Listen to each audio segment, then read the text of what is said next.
PKK çi dixwaze? PKK ne tenê di nava Kurdan da li tevahiya cîhanê hewl dide xwe wekî tevgera herî kamil û bêkî masî nîşan bide. Ji bo vê jî hemû derdorên xwe reş dike û dibêje. Ji bilî min hemû tevgerên Kurdan başverî û sîxur û xayîn in. Lêbelê rastî pir cuda ye. PKK û rêberê wê xwedî dîrokek pir tarîn e. PKK îro tevgereke ku bi hemû rêxistinên îstixbaratê yên Rojhilata Navîn re di nava têkiliyên veşartî û gemar da ye.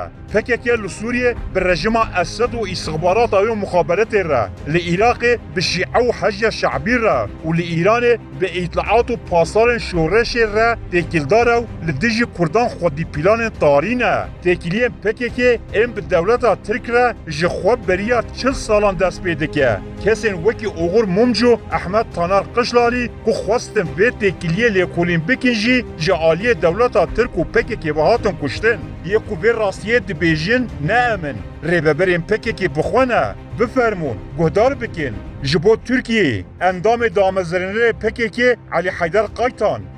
Türk devleti bizim düşmanımızdır. Biz bu Türk devletini yıkacağız tarzındaki yaklaşım kesinlikle doğru değil yani. Mustafa Karasu. Herkes şunu görmeli.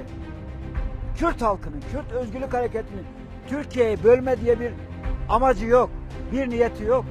Duran Kalkan. Şunu söylemek istiyorum.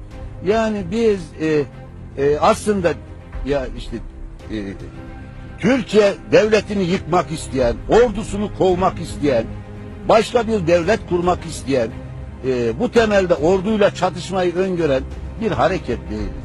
Lê di nava van gotinan da ya herî girêng ew ya ku Ocalan gotî. Kendimi her Türk'ten daha iyi Türk hissederim yani bunu her zaman da söyledim. Gelo serkirdeyên PKK li derbarê Sûriye û rejima Esad'a çi dibêjin? Bahos Erdal. اگر یه پگ آوا نبوده و اگر نه سیاست ریوبریا خواستر و خلق روجاوا بنا رژیم نه نماو. Cemil Bayık. Kurda hatta ne Suriye parast liser nagaşt. Aldar Halil. جبرگو تجاری ما و در وقت عردکی در وی سوری بناو نکری و پیناسای بیرنگی نکریه هر دم گوتی اف در پرچاک خاک سوریه Serkirdeyên PKK li ser Iraqê çi dibêjin? Di sala 1991 da di dema müdaxaleya Amerîkayê ya li dijî rejima Saddam da PKK bi alîgirên Saddam re li Ewropayê çalakiyên protestokirina Amerîkayê organize dikirin. Di sala 2030 da operasyona li dijî rejima Saddam red dikir û li Ewropayê jî ji bo piştgirîkirina Saddam meş li dar dixistin. PKK'yî wê demê alîgirên Saddam bûn, niha jî alîgirên hecî şeعبî ne. Lê binêrin ka serkirdeyên PKK çi dibêjin? Ayten Dersim.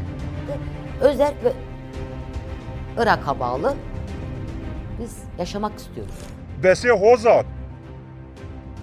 Cemil Bayık.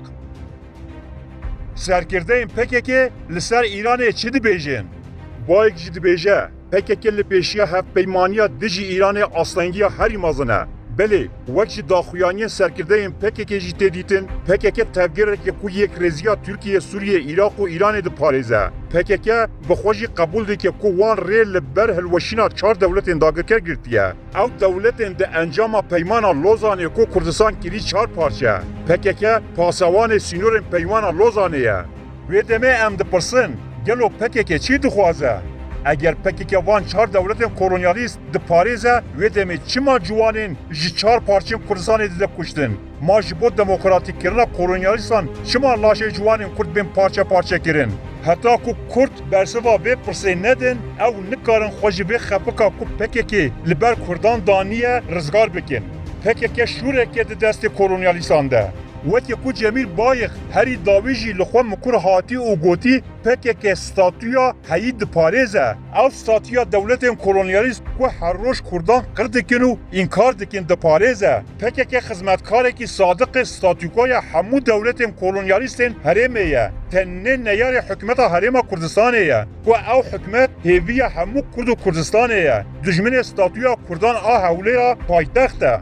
Li Rojhilata navîn cihê ku PKK dixwaze hilweşe û wêran bibe tenê hewlêr e û hêza ku dixwaze ji nav bibe jî PKK û Pêşmerge Kurdistanê ye. Şerê PKK ne bi kolonyalîstan re ye. Şerê PKK bi Kurdan re ye.